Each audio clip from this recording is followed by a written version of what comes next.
What's up guys, Ravindra Joisa here, and in this video I'm going to talk about the challenges that are faced by a candid wedding photographer in India. So before I go any further, make sure to subscribe to my YouTube channel. I'll be sharing more videos of this kind every week.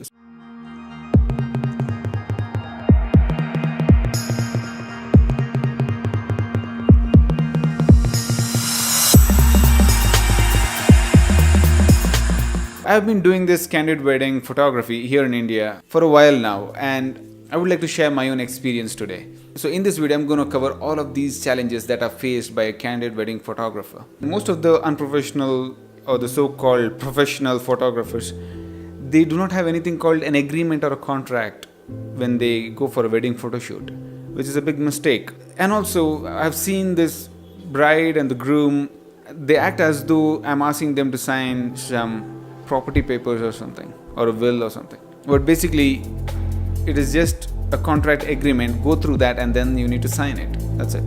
And then there are these photographers, n number of photographers.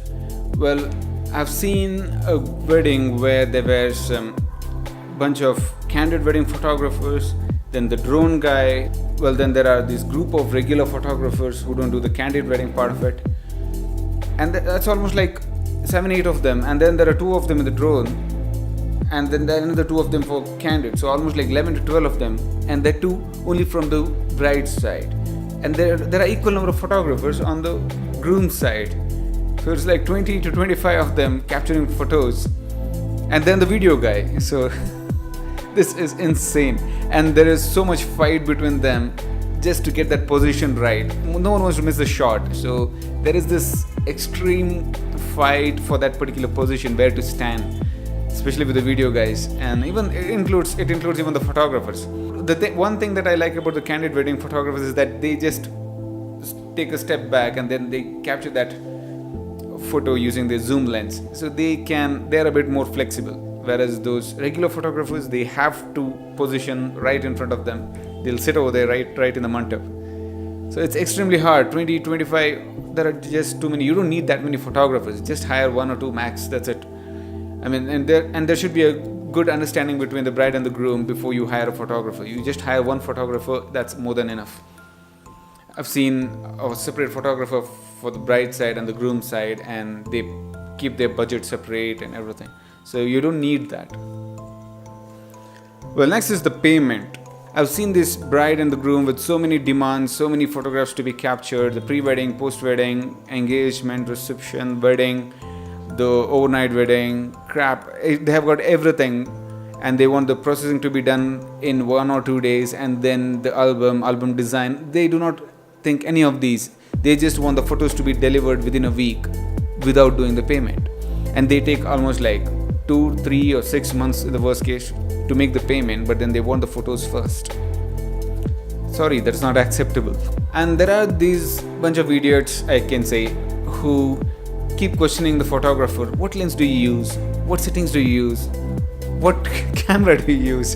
And then they Google it then and there. Okay, this camera is going to cost you so much. Oh man. Okay, fine. Allow them to focus on their work instead of asking them 1 or 2 questions. You can always go to their studio later and ask those questions.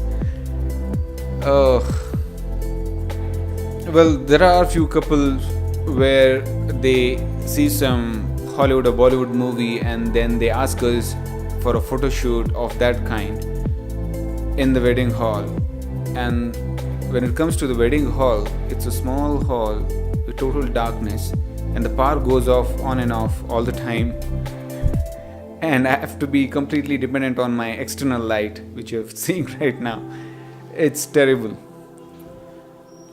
Well, asking for raw images is another thing that I see most frequently, but then giving a raw image or the unedited image is like delivering incomplete work. When it comes to some home photos, then it's fine giving photos, but then it's a paid, you're hired to capture photos, and you cannot give incomplete work. It's always a JPEG format or some other edited version that you'll be getting. It's not the incomplete raw images that you'll be getting. So just because you're paid doesn't mean that you can expect everything like a raw format or something. Read the terms and conditions that are mentioned in the contract. before asking the photographer the same question again. Well, the last thing and the final thing to conclude is photographers are humans. You just keep asking them so many questions in the middle and with so many demands and so much of expectations, whereas you're not ready to pay. Even if you are ready to pay how much ever you want, but then they are humans. There are few things which they will miss. They might miss some of the shots. It's not that they'll be roaming around with the camera all 3 days or 2 days continuously. And we have backup cameras, we have other photographers along with us who will be coming along.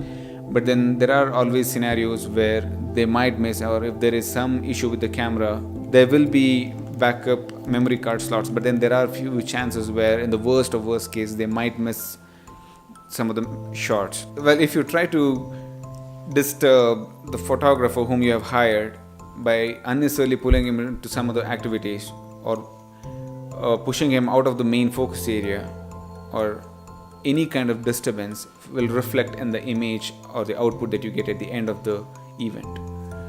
So allow them to work and allow them to just leave them all alone. That's it.